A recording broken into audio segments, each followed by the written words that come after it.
My name is Diane Ehrensaft. I am the Director of Mental Health at the Child and Adolescent Gender Center, and we run a clinic in San Francisco and in Oakland, and we've been doing that since 2009.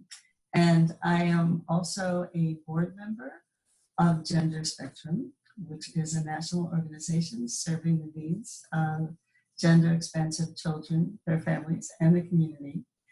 And I'm also a writer, so I have two books, The Gender Creative Child and Gender Born, Gender Made, which precedes that book, which are two books written in sequence about what I've learned as a clinical and developmental psychologist, as a community member, and as a parent about working with gender-expansive children and adolescents. I suppose I got started in this work by being a little girl in a culture where, in terms of doing gender, it didn't always fit well for me. I grew up a long time ago in the 1940s, 50s, and 60s, where we could begin by saying girls had to wear skirts to school even in the dead of winter in Chicago, and we didn't think to rebel. And then I went to college and we rebelled because I became part of the women's movement of the late 1960s, got very involved and interested in the issue of children and how children were treated inequitably based on their perceived gender. But with that said, I began to involve myself in gender studies. I did my doctoral dissertation at the University of Michigan on sexual socialization of preschool-age children. And at that time, what I was looking at was the following: do adults treat boys and girls differently, even if they say they don't?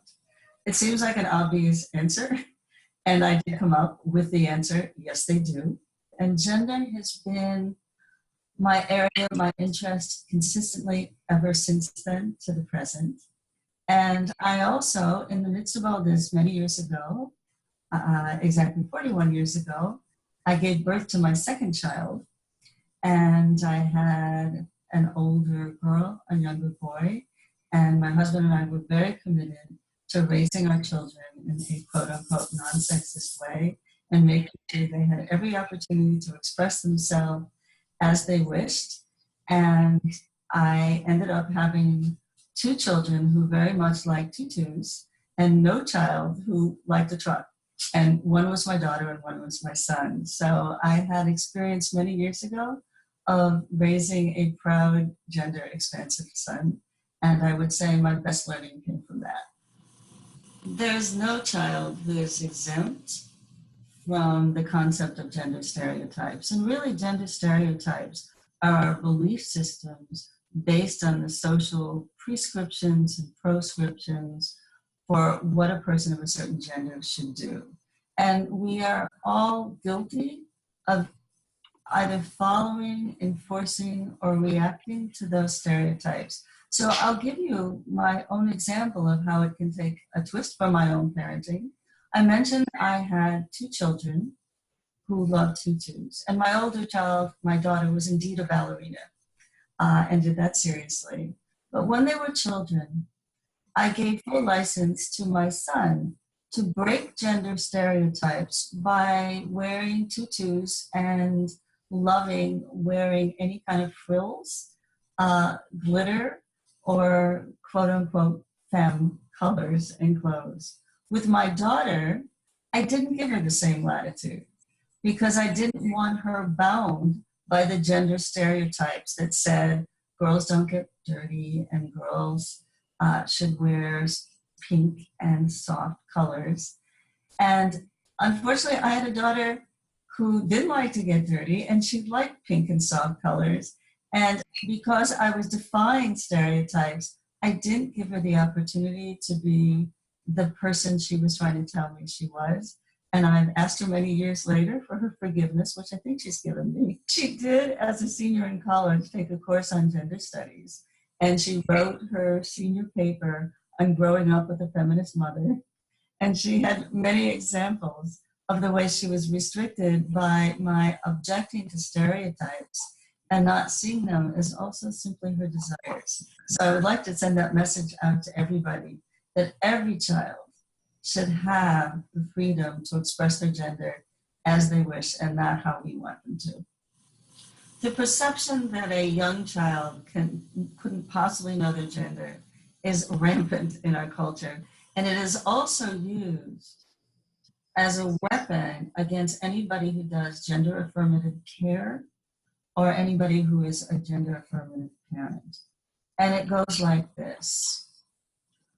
When you're 3, 4, and 5, you can imagine you're anything, and lots of children do, and it's just a phase.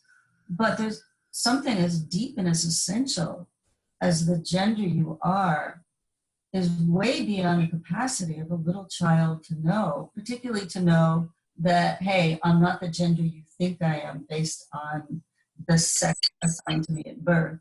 I'm either the opposite one or another one. So here's my answer to that. I'm trained as a developmental psychologist. Here's what I learned in school, and here's what is used today in most Western cultures to understand little children and gender. That when you're born, you're assigned a sex. And in your first 2 years of life, you learn about what sex you were assigned, and that's called your core gender identity. I am boy or I am girl. It's very binary. Then for the next 4 years or so, you learn how to do it, and that's called gender role socialization. And that's when you learn through direct teaching, through imitating what other people do, to messages you're given, to the relationships you have with people, how to be a boy, how to be a girl. And then by the time you're 6, you ought to have it clear that I am boy or I am girl, I know how to do it, and that will be me forever. There's no backsies, and I will go forth. Now having what's called a stable gender identity. That's what we're told children are supposed to do. So I ask this question.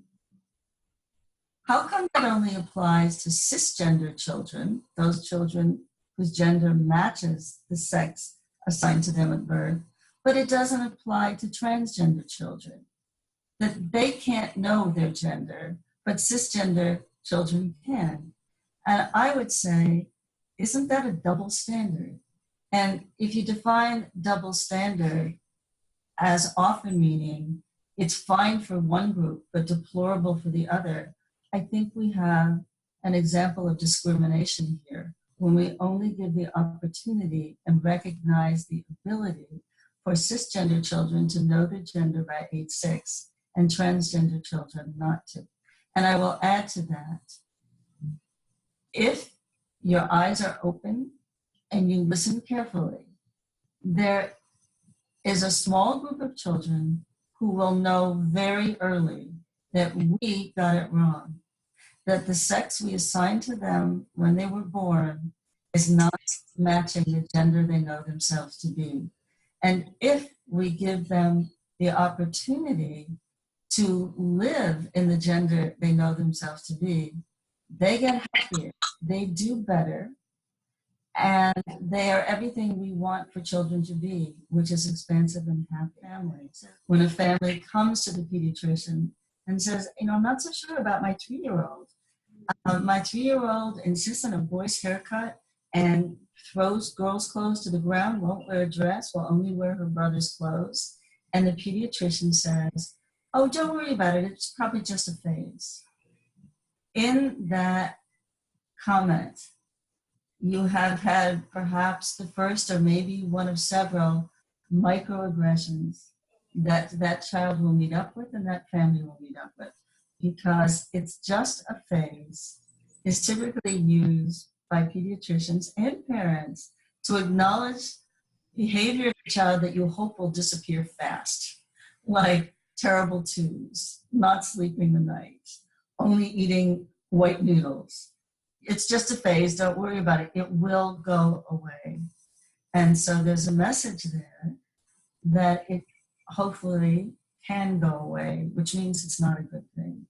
So I would ask pediatricians and I would ask parents to dispense with that whole sentence. It's just a phase. Don't use it. What is accurate is it may be a landing place, but not a final landing place for a child. It may be at that cross section in their life. That's who they know themselves to be, or that's how they want to express themselves. But that doesn't mean it's just a phase. It means it's part of their journey, a very important journey, as they explore, self-discover, and articulate their authentic gender. The parent's role is a simple but yet complex role. A parent's role is to learn who their child is. It is not for the parents to say, but for the children to tell about their gender. There are many parts of our children's lives that we often shape. We want them perhaps to learn how to share with others, so we teach them how to do that, and that is a parent's job. It is not a parent's job to shape a child's gender identity. In fact, it's an impossible task. Gender is our own possession. It comes from inside us. But little children are very dependent on their parents. So what they need from their parents around their gender is a listening ear, a watchful eye, and a person who's going to watch their back. And I say watch their back because for children who go against the gender grain in their own culture, they can meet up with mighty protests from people who want them to conform. And to be able to stand proud and say, no, that's not who I am, really requires having some what I call scaffolding around you. And that starts at home with parents. If we believe, which I do, which is part of the gender affirmative model, the gender variations are not diseases or disorders, but a healthy variation of life. Why should we have a diagnosis for a child's gender if it's a healthy variation of life? There are others who say, no, that's not why we have a diagnosis. We know that. But there are some children who exhibit a lot of stress about having a gender that doesn't match either the sex assigned in their birth certificate or at birth, and or the way they like to do their gender in contrast to the rules for gender and the culture they live in. And those children who are stressed will be helped by having a diagnosis that recognizes their stress and gives them services to alleviate that stress. And it doesn't mean that every child will have a stress about that. But if they do have a stress or they are distressed, they will qualify for the present diagnosis that we have, which is called gender dysphoria.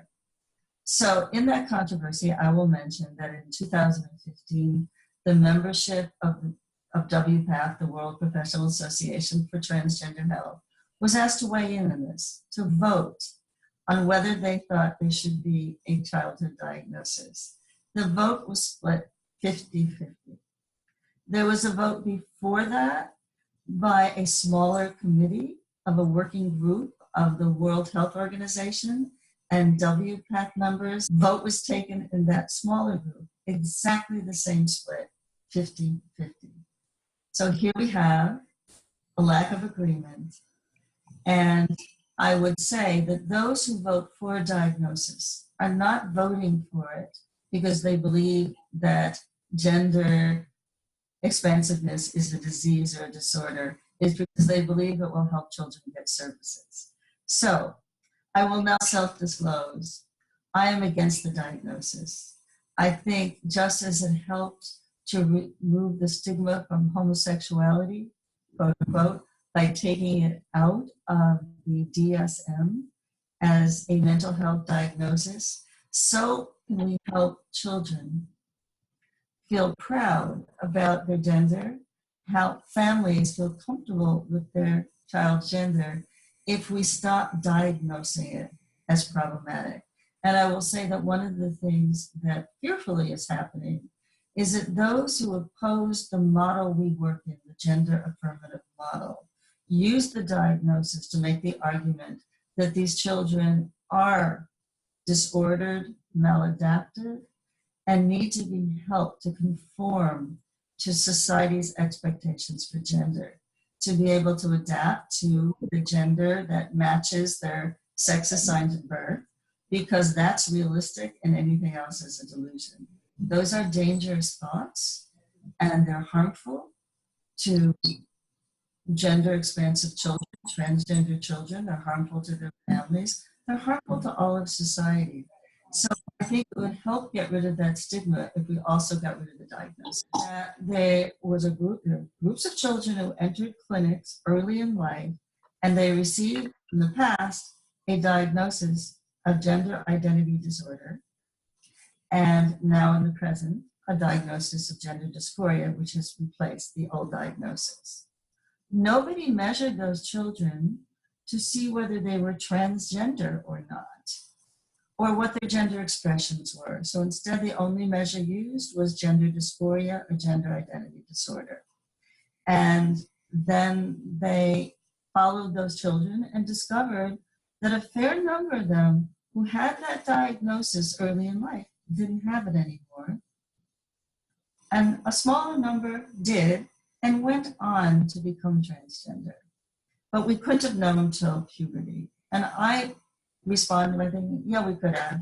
Because if you look better, with better measures, you could see you were looking at two different groups of kids way back when they were little. And so I said, we're talking about apples and oranges. And so I developed a strategy of understanding. Apples are the children who come to us early in life and tell us something very significant about their gender identity. I'm not the gender you think I am. I'm either the other or another gender.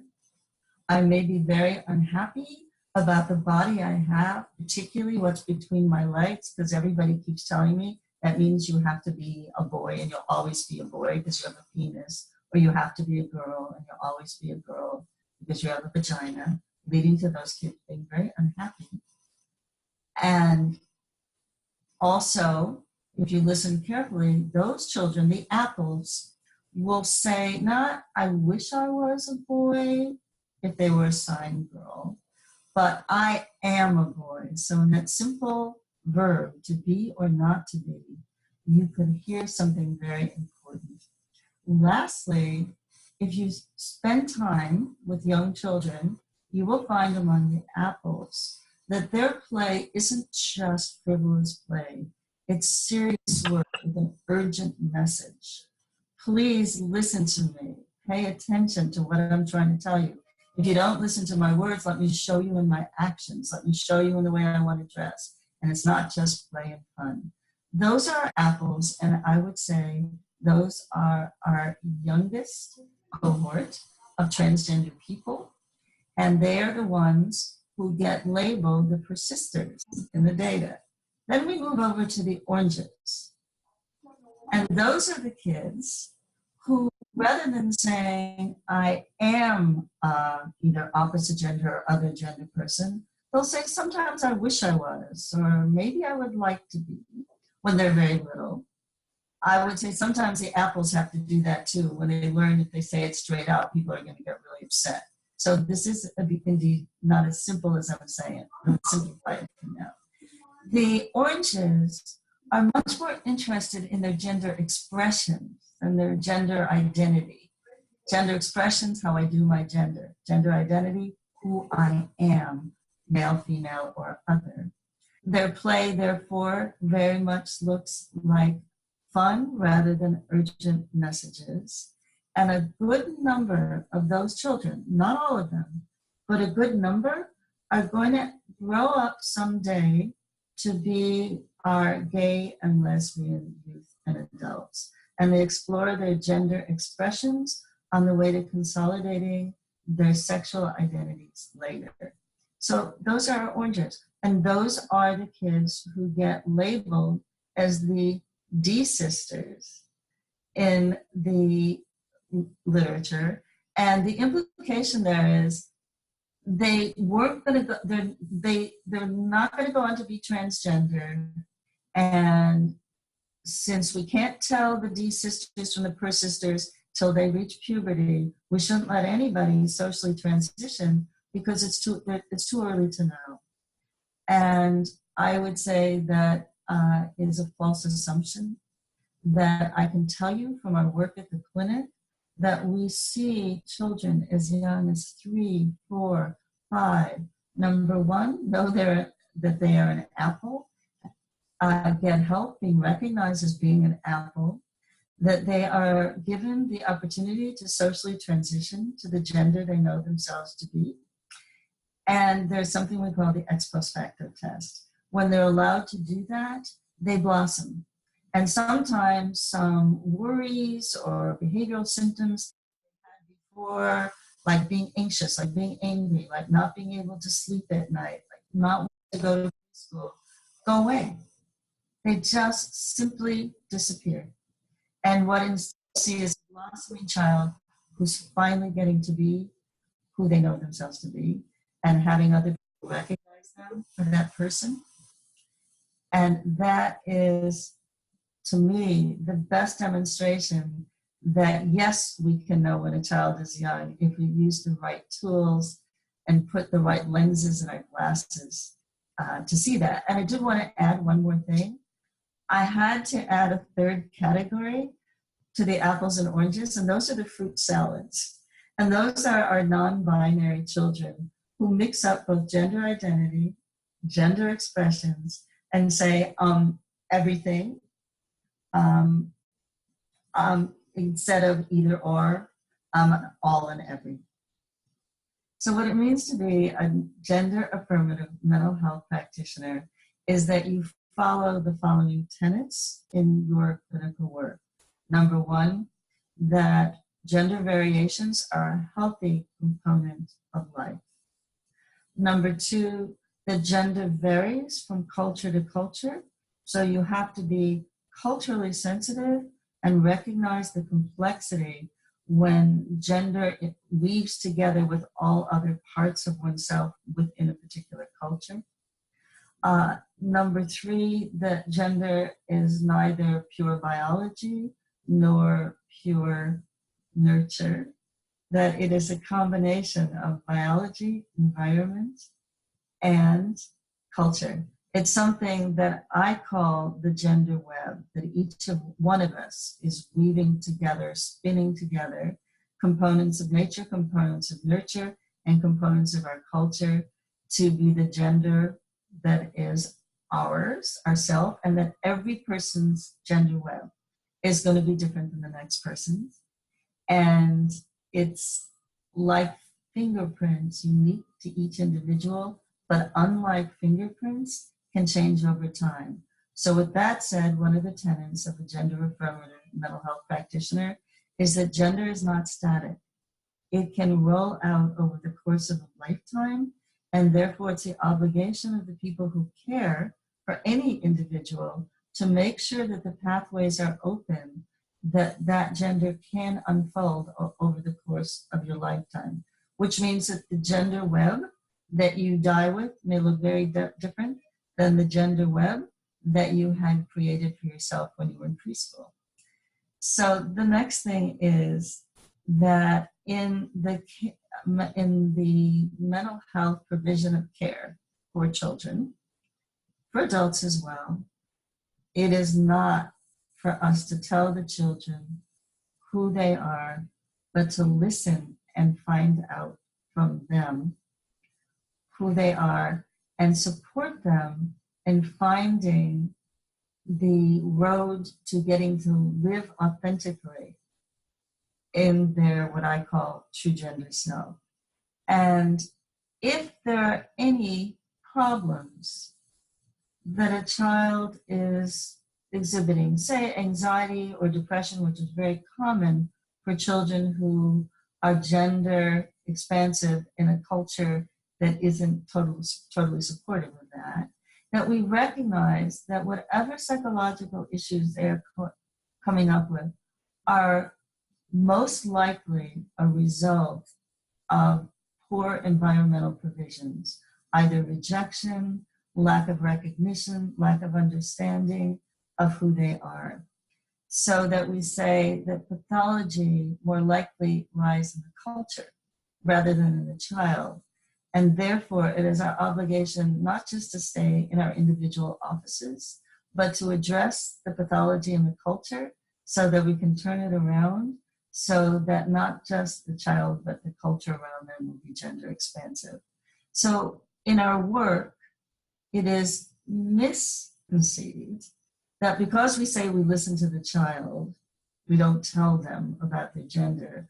We therefore rubber stamp whatever they tell us, no questions asked. That is a fallacy.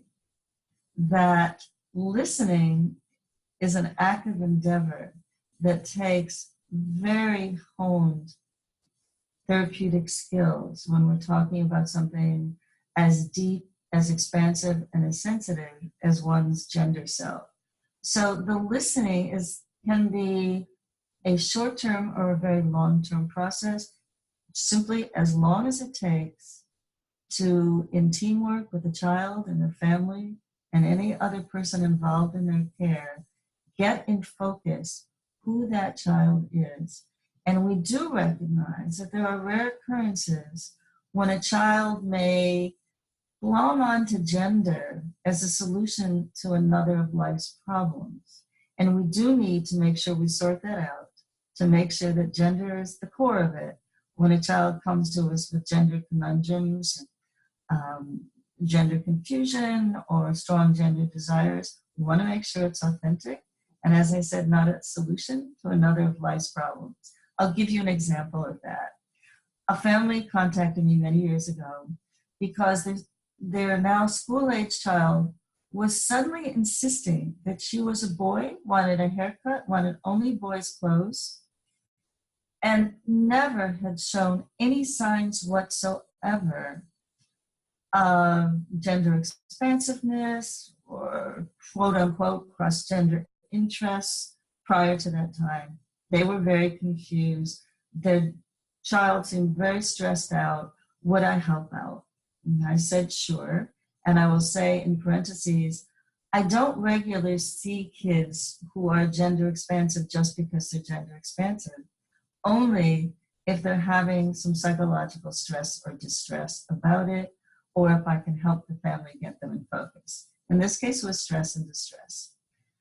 What I learned over a year's time is that this child had trouble sitting still and in class and following the classroom rules. This child went to a school in a fairly wealthy community, a public school, where most of the other children were not having any trouble with this.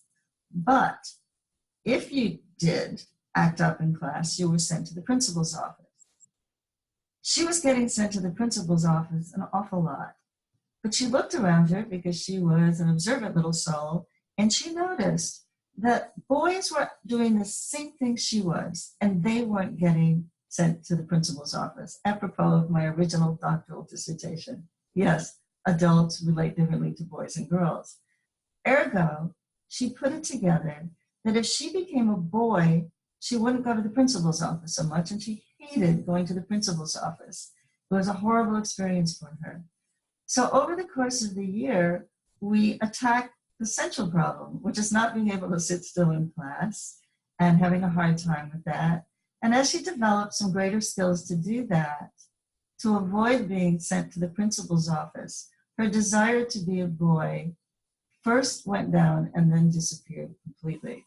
So in that case, you could see that the issue was sexism and self-regulation as her core problem, not that she was gender dysphoric or transgender. There is a person I have worked with since they were 6 years old. And at age 6, they were a boy who at home loved to wear a red velvet dress, would never wear it in public. Both parents were completely accepting of this child's desire to wear a red velvet dress or any kind of dress. The child went to a very progressive school, which would have easily accepted this child coming to school any way they wanted to dress. They tried wearing a skirt once, teased at recess by some older kids, never did it again. While in kindergarten, first grade, second grade, third grade, But all during those years, this child was conflicted about their gender, didn't know whether they were a boy or a girl, but thought they were a boy, but they weren't sure. And increasingly, over the years, began to express themselves more as a girl in their culture would. In the meantime, they were continuing to get in trouble in school. They were, too, a child who got sent to the school director's office. They had difficulties with other kids. They were quick to anger. They were quick to playing tricks on people. They were not a happy camper. Then they entered a different middle school, and they were still having a rough time until they, through beginning stages of puberty and their middle school experience, came to the realization that indeed they were transgender. This child had many other issues in their life. They had been adopted at birth. There was drug addiction in the family of origin. They had some learning issues, some cognitive problems around attention. And they struggled with all of these issues for many years, from early childhood on. Once they came to the realization that they were transgender, they did a social transition. They changed their name. They changed their pronouns. They received puberty blockers. She is now a beautiful young woman who, when I first met this child, could not ever share a feeling, put a feeling into words, would simply stare out the window or say, I don't know. This same child, now a high school student, can't stop talking about her feelings, her experience, her existential beliefs about the world, about the future. She's doing remarkably well in school, very successful, very artistic. And I would say it's been a long, arduous journey with many stopping points along the way. And right now, the success is this child's well-being as a transgender girl who identifies as pansexual and expresses herself as a happy, excited teenager in the world. I have always been a great fan, admirer, and participant in Gender Spectrum. I've participated in almost all of the trainings that happen at the yearly Professionals and Family Conference. I work very closely with Gender Spectrum as one of our partners in developing the Child and Adolescent Gender Center, and continue to do that. I am the go-to mental health person, where if somebody contacts Gender Spectrum in need of a therapist, I step in when I can to help them do that. And I oversee with the other board members, I shouldn't say oversee, we watch and participate in the incredible growth and expansion of what Gender Spectrum has to offer, not just our local community, but the entire country and beyond that internationally. So I would say that without Gender Spectrum, I wouldn't know what I feel I know today about gender. And I wouldn't know that there is a place I can go to learn even more. So that has been both my involvement and connection to Gender Spectrum.